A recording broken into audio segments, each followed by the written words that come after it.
We are a very dishonest society. The outrage is probably the most annoying thing, because it's a pretense that we have morals. Yeah, we lost that a long time ago. Right now it's about money. So and so is doing this shady thing, he's trading drugs, or he's doing some corruption, or the, but if he's making money, it's okay. If he's making money, then out of that money he'll even have some to spare to go and give as sadaka. He'll have some to spare to go and sponsor some kids to school. Hey. Anyway, it's almost like saying you have no past. Everything is the present, the present, the yes, present. yes, the here and now. The here and now.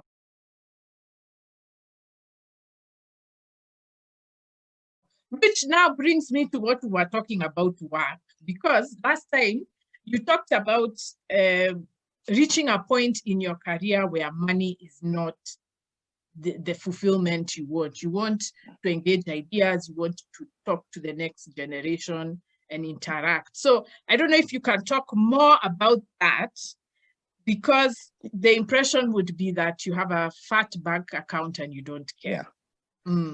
Yeah.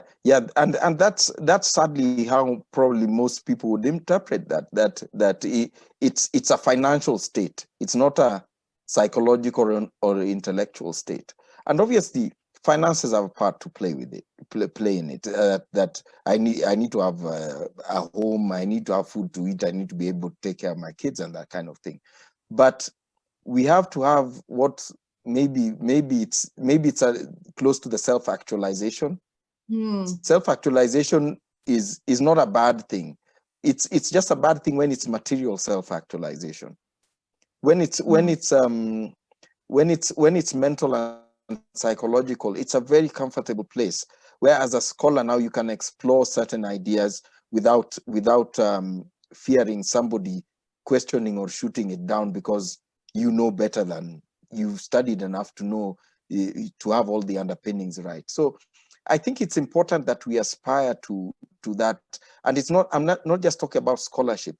A sports person, when he's had his career in football or tennis, whatever, and he's achieved significant goals, and now he wants to study the way kids come up, bring us up some other kids in the sport, study the way the top stars behave, so that he can mentor these kids that to even go beyond where he is and be well-balanced stars in football or tennis or whatever. And it can be a mechanic now. He's fixed cars all these years, and now he's developing ways to improve on cars, that he can modify the cooling system to work better for Africa, since this guy may be made in Europe, and that kind of thing. So in every field, agriculture is tired of producing this hybrid maize and stuff. He now starts producing indigenous food crops and selling them to a market, a specialized market, because it's healthier and he's away from the brokers and everything. So that's self-actualization. He may have made millions selling hybrid maize or potatoes, but now he's achieving food security and achieving health for other people through his agriculture. So in any field you can talk about it, but there's no field I can think of in Kenya that has anything like that.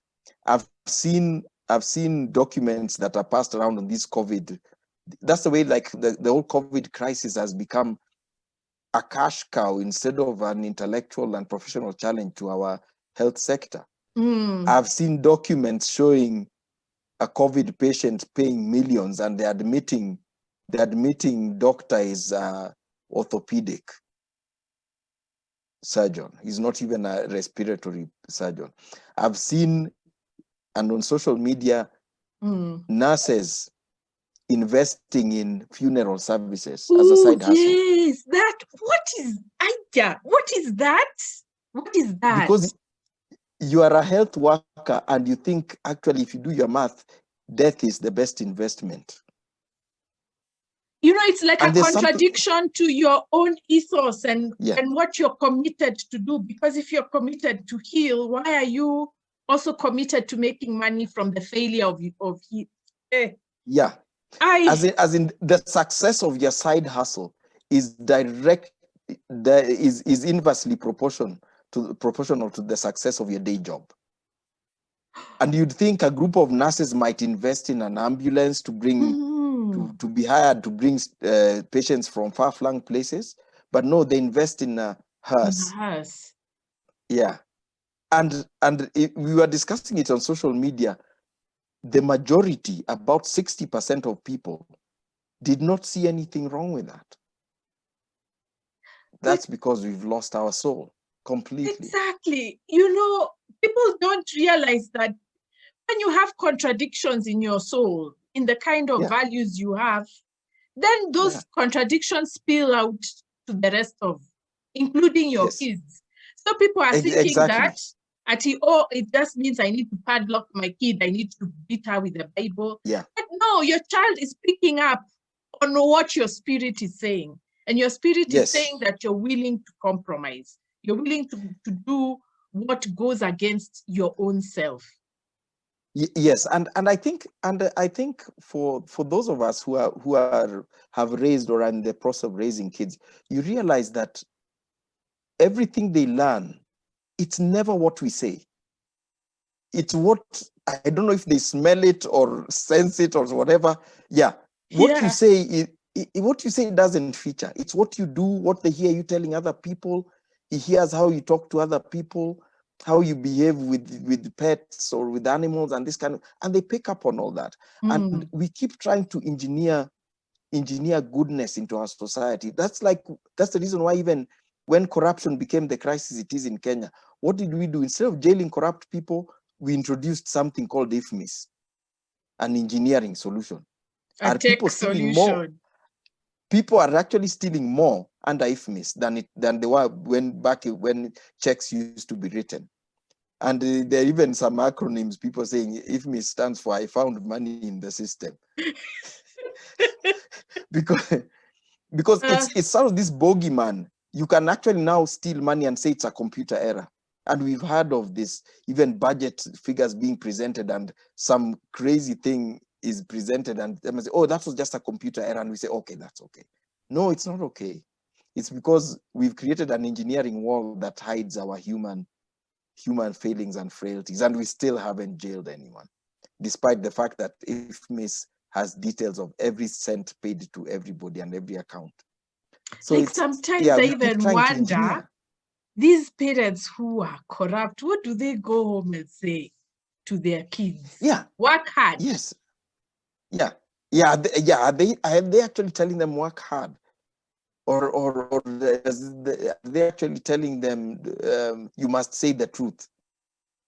Because you have kids of a literate age and they are reading the paper and they are seeing daddy has been charged or mommy has been charged with stealing 33 million. Maybe you just tell them, yeah, that's why you have an iPhone, so shut up. And you know, by the way, even the younger people from those families, they get mental health issues because some of them get tired of living with those contradictions. They're being told one thing by the parents, but when they go out there, they know what the parents are doing. Yeah, because we have social media and we have media and everything. They're seeing the cartoons. They're seeing the cartoons sort of lampooning their parents and all that. And he's out there driving his BMW, which his dad bought him. And he knows very well his dad maybe sold PPEs, which were meant for hospitals. And he sees the papers, he sees X number of doctors have died. That weighs down on his soul. I mean, or his or her soul. Young as they may be, partying and all that, they have souls. In fact, that's why they party it troubles them. Yeah, they party to forget, and they keep raising the threshold of how much they must drink, how much drugs they must take, and all that. And eventually, you find that a lot of these families, the kids are quickly spirited out of this country the moment they finish secondary education. Some actually do secondary education outside the country because the parents are trying to get them away from these headlines and stuff. That's why they're sent out undergraduate, teenage, form A-levels. They go out of the country because it's okay, A, they can afford it, but B, the parents really need to live with themselves. Yeah, as you say, you come home the way parents come home from work and oh, I've had a long day, how was work and all that, and yeah, you've just been stealing. And back to work, I wanted us to talk about the way people don't value the importance of dignity. And especially as we grow older, they don't remember that they will have to live with their legacy when they Yeah, leave. So they behave yeah, in the now, and then say, I'm going to keep quiet. And then finally, when they get thrown out over some strange yeah, yeah. financial whatever, they have Mhm. to deal with the fact that they have given their best years. You remember you were talking Yeah, about your yeah, best years. yeah, yeah. They're those best years, which obviously they differ. They differ between different things you are doing. It is said that even mathematicians do their best work in their 20s and early 30s. Um, so it differs, but those best years, it's important that, because that's really what remains. In my personal experience, probably the most uh, the most important sort of journal paper I wrote was actually out of my master's, based on the number of times it's been cited, etc. So that it can happen pretty early, but it's important that that stretch, there's a 10-year, maybe a 10-year bracket there of your best years, that you do good work and all that. Because if you comply, the fallacy is people complying with dishonesty, complying with racism, like what happens in conservation. Okay, I know that they're being racist, but I'll just keep quiet and make this money. It's the imagination that somehow you can regain dignity somewhere further down the line. That just doesn't happen. Further down the line, you're just the retired fraudster. And Yeah, remember those what you were telling us last time about us not being allowed to exercise our expertise and being thrown into administrative jobs. That's where our years go. So yes, by the yeah. time you want to do something useful, you're spent. You're spent. You don't have the energy, and if you look at, even we don't have we don't have it anywhere near the number of doctors, for example, we need in Kenya. Mm. Can you see how many of them are actually in politics, running up and down, throwing stones at rallies and this kind of thing? And these are qualified medical doctors, and some of them have been in politics for 20, 30 years. And at the end of that, he will be retired MP.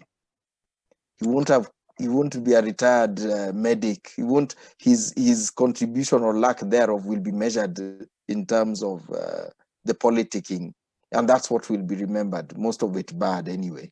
and Mm. and and this is the crisis we face, that the only dignity or surrogate for dignity that such people have is the money they stole Mm. from doing whatever it is that they weren't supposed to be doing. So I think sometimes even the looting is desperation, is desperation over, what am I going to become? I studied to be a doctor or an engineer, and here I am, I'm just at rallies dancing and throwing stones. So at the end of all this, I have no soul, and is trying to fill that vacuum with money, that Mm. vacuum where the soul should be. Because and sadly, that is what people, we are also becoming a society that we won't say, oh, that guy wasted, oh, he's made a lot of money. Mm. He made a lot of money, so it's okay. A lot of times you see that guy walking down the road, knew him, used to be director of this and this. So what was he doing? He doesn't look wealthy. And we just lack that satisfaction. That's why we keep chasing these shadows, when what we are missing is actually something that should be within us. It's not something out there. And that's where we are failing the kids. They have no example to follow. I know. And then, oh gosh, I just remembered this. This week I was reading, last week, sorry, I was reading some work by S.N. Bogonko. He's Mm. such That a well, educationist. yes, such a good Mm. education historian. And I was so shocked that he has written this rich material. But when you look at the people who are researching today, and who are making education decisions today. You can't even believe they ever read his work. So there seems to be a disconnect. We are not connecting to our elders. We are not connecting to our elders and to what they did. We are not honoring them. So because we are not honoring them, I think we also know we are not going to be honored. That our names will just die the way we've let their names just, Yeah. Yeah, in fact, some of them are even honored more by people in other countries away from Kenya. And I think the reason we deliberately avoid these elders is because an elder will never suggest, if you ask him for counsel, he will never suggest a shortcut. They never tell you this is the simplest way. No, they'll tell you this is the right way to do it.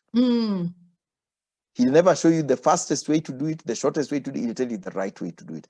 And we do not want to do things the right way. It's like in my field in conservation, we want to get money, go abroad, tell them that these savages are going to eat, these savages who are actually your people are going to eat all these animals. We need money to put up a fence here. Instead of telling them, give me some money and give me one year to talk to these people so they can set up their farms in a way and their agricultural methods in a way that they won't have conflict with this wildlife. It's the right way to do it. It's the cheapest way to do it. And it's a sustainable way to do it. But no one wants the cheapest way, because what are we going to eat if you do the cheapest way? Where the kickbacks going to come from? Again, the donors, there are donor organizations where performance of staff is measured against how much money they manage to shove out the door. And so if Ogada comes here and he wants only $50,000 to do this, and somebody else comes, he wants $5 million to buy X number of Land Rovers, fence X thousand acres, and buy guns and uniforms, etc., they go for the other guy. And because no one's looking for sustainable things. Conservation is about sustainability, but everything, there's very little in conservation that's going on now that is anywhere near financially or socially sustainable. And it goes to other areas as well. You apply for government contracts or tenders, you quote the lowest, you won't get the tender, because tutakula nini with this little with this small quote. We know cement costs 600 a bag. Go and quote 2,000 a bag. Then people will look at your quote. If you quote 700 a bag, people say there'll be nothing for us. And this culture has bled into everything. It's bled into everything. People sell fake things, fake watches, etc.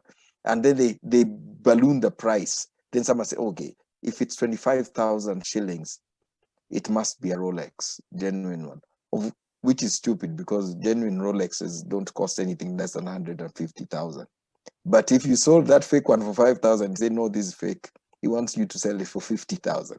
So it's a mentality attaching value of everything to monetary and material prices. And it's it's the same with land as well. It's, I bought that plot for 16 million. And it's half an acre. It's 80 by 50 by 100. It's still 50 by 100, whether it's 50 by 100 in Laikipia or 50 by 100 in Karen. You can't build any more in Karen than you can build on 50 by 100 in Laikipia. But because of the value, the Laikipia guy is called a poor guy, the Karen guy is called a rich guy. Yet they both own 50 by 100 plots of land. Yeah, we attach so much to that. Which explains why, coming to the academy, we have no value for knowledge, because knowledge does not have a price.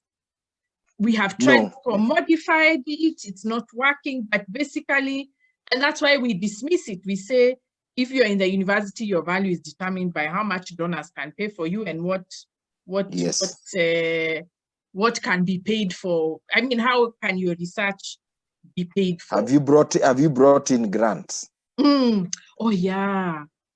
Yeah, have you brought in grants? And the bigger grants, if you can get a really big grant, that on that grant you can actually have a certain kickback paid to people in high offices every month. your rise will be meteoric through the university. Things like, if you look at what's going on right now, like the BBI initiative, these things used to be questioned by people who are studying political science. Now they're clamoring to get in there and be part of it.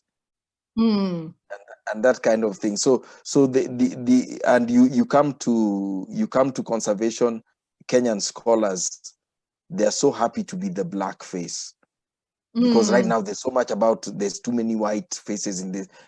We need a qualified black face. You need to be black, PhD, even better if it's a woman or from one of the so-called minority or marginalized communities. And people embrace that, and they'll pay you well for being that prop. And it's considered very lucky that you got that position, and you do get paid well, but you have nothing. When the project ends, and project funding does end, it's finite always. When it ends, you just go home with nothing except cash in the pocket, and even sometimes you don't have that cash. And sometimes you to leave the next generation. They have nothing to say about you except that you got a good job. And you can't mentor anyone because you never learned anything yourself. So what are you going to teach them? If a student comes to you saying, I would like you to be my master supervisor, like you're terrified. What are you going to tell him? You didn't learn anything. You spent those years signing leave forms and work tickets. And impressed. Yeah. Gosh. and the quotations. The last time we talked about this, and in fact, it's so interesting that we are getting more requests like this, about people wanting us to do what is that thing called? Consultancies, and wanting us to be anonymous questionnaire. Let's tell Kenyans, because that ties into dignity, by the way. It's not even about the money. That ties to dignity. When I am a person 20 years into my career, having written all this, and then the request I get is to fill an anonymous questionnaire, like you are asked to. Let's explain why that is so humiliating. This is why it's very disrespectful. And from the outset, I'd say no to all of them, not to one or two or three of them. Say no to all of them, because as the one you're referring to, what came to me was a request from a master's student wanting me to fill in some questionnaires, giving my views that I have garnered from 20-something years in the field and from my education, which is at PhD level, to fill in data points in his study, because he thinks it's important in his study to know the opinion of experts, African experts on these issues. But the real issue there, first of all, it's anonymous. Anonymous it seems like he's protecting you, but it's a euphemism for he does not want to quote you. He does not want to reference you, because it's a widely held belief in the US that an African name in your references list devalues your study. Students avoid African names religiously. They avoid African names religiously. And wait, pause. But it's the same here. It's the same thing. And gosh, I didn't even, oh dear. One of the things I had been asking is, why are we not having bibliographies, references at the end of the thesis, having, 2/3 African names? Kumbe, it's a global thing that we are just entering. It's a global thing, so that even students here think their thesis will be more valued by those powers that be it in Europe or the US, that because of the American names in there, because of the American names in there. So it will make it more valuable. It will make it more highly regarded than if he quotes, and because something like somebody quoting the big conservation lie. A student studying conservation doesn't want to quote that because he's afraid they'll see that this guy knows the truth, and they won't want to give him one of those impressed writing jobs because he knows or subscribes to Mordecai Ogada's views. What? Yeah. So you were saying about these requests. Yeah, and they keep coming. So they come because, especially even after we do things like what we are doing with you now, they see this stuff and they, oh my God, that is really important stuff. But I can't have Wandia Joya on my list of references. So I need to get her views, but without acknowledging her. So you have published a lot, I've published a lot, but why don't they just read the big conservation lie and write in the references there? Mbaria and Ogada, big conservation lie, 2017. They don't want to do that. Instead, they want to actually take the time and write to Mordecai saying that, oh, I can see you've done a lot in this field. Can you please give me your inputs on this anonymously? It's the height of disrespect. It's a height of academic arrogance, especially it's bad enough when it's a professor. It's especially bad when it's a student. And I said, like, you could have asked me to be your supervisor at the outset of your project if you wanted my input, but they want your input. They know you've got good ideas, but God help them, they don't want your name on their thesis. Because everyone else, I've heard it asked in especially US academia, like, who is this guy? He's a conservative. He's from Africa, the unsaid part is, so what's he doing in your thesis? Or how did you find him? Or why do you think his qualifications are credible? Is that kind of thing. So it's a very difficult thing to deal with, but we must learn to just say no. Have us as participants, not as data points. We cannot be data points, especially when talking about African wildlife. You can't talk about African wildlife and you want me as a data point rather than as a participant. That is just so wrong. It's very disturbing. It's very disturbing and very disrespectful. But sadly it's the norm. And oh God, I used to see theses by Kenyan students with all these names from everywhere, and then I'm asking, but we are here. It's really deep-seated prejudice and disrespect, not just for the person, but for an entire society. It's disrespect at societal level. There's no African PhD who merits to be in the references of my master's thesis.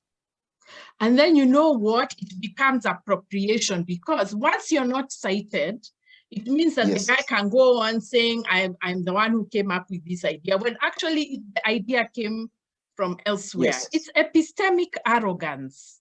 Yes, actually, I've shortly after the big conservation lie started getting sort of acceptance, there was a conference held on decolonization of conservation.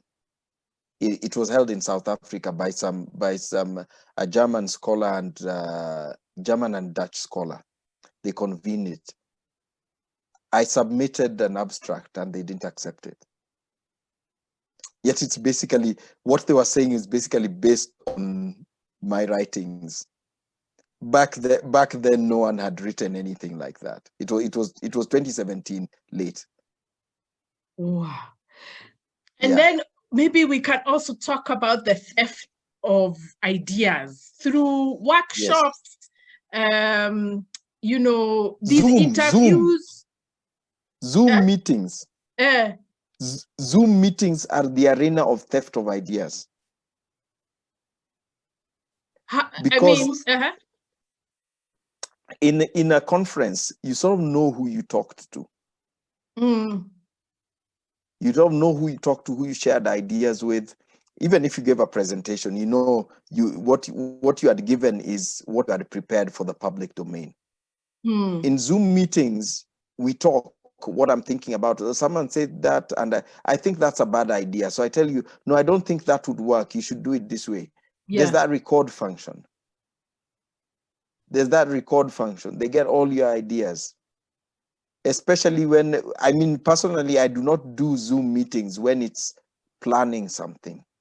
Unless it's a project I'm already in, I do not do planning Zoom meetings. And my standard response is, okay, there's this idea you want to develop. Why don't you write me an email? And people don't want to write emails because the online space, the online meeting, Zoom, etc., has become an arena for rampant theft of ideas. And they don't even have to take notes. You just hit that record button. And later on, you can pick every idea one day I had about education. And it's not that coach, it's not that I want credit as much as, but what happens is that they take your idea, they distort it, so by the time you're trying to develop yours, you're hitting walls because they've owned that narrative long before you've developed yours. Yes, they've owned the narrative. Right now, a prime example is right now the idea of racism and decolonizing of conservation is being, there's a group of scholars in the Netherlands and Italy who are working very hard to own that narrative, which is bizarre about sort of white people talking about the absence of black people in conservation. And European universities really struggle with this. And there's a group at Oxford that did a paper on lack of diversity in carnivore researchers, and they included me in the development of the paper. Then everything I wrote, they decided to delete and edit to sort of make it sound more polite. And then I said, okay, that's fine. Just remove, you can edit also my name out of the authors. And they really insisted on keeping my name in the authors. And I said, no, I completely refused that. I threatened action if they put my name amongst the authors. So when the final draft came out, they still needed my name for credibility. And they asked, can we put you in the acknowledgements? Because they have an African face on. Yes. Can we put you in the acknowledgements? And I said, no. And this is Oxford University. So it's very real. They're trying to own the narrative of, it's like the oppressors trying to own the narrative of freedom. It's bizarre and ludicrous if you think about it, but it's the reality. There's a Facebook post I wrote which was shared. In fact, I was surprised that it resonated with people, where I was talking about a conference I was transported to. Yeah. Of my time. But what I saw there was so shocking because the organizers got people to write their ideas on these, these long sheets of paper. They got people to write their ideas there, then present them, and then those sheets of paper were collected. Or sometimes these colored cards. Sometimes they use these colored cards. Oh, yeah. And they're all carefully collected, like they're very carefully collected at the end. Because they need not just the idea, but the African expression of it, the way Africans say it. Because what I think happens is that now when they present the idea as their own, they don't want to be accused of alienating Africans. So they try to get the African sound and color. By the African voice. The African voice by collecting and harvesting these things. And if you're observant enough, you'll realize that when you're talking, or even when you're rapporteuring, there are people taking photographs. If you stand up there to even just do some mundane task like sticking those cards up on the board, someone's quickly taking a photograph. At tea break, there's a group photo, whatever. There's people constantly taking photographs because at the end of the day, the report will show that this was a conference of Africans discussing African ideas. And but your ideas were not even there. No, they were not taken into account, but you're there in the photos. The optics are there. So it's very carefully contrived. And I mean, right now, Zoom has even simplified it further. They don't even spend that few $100 or $1,000 they otherwise spent to take you there.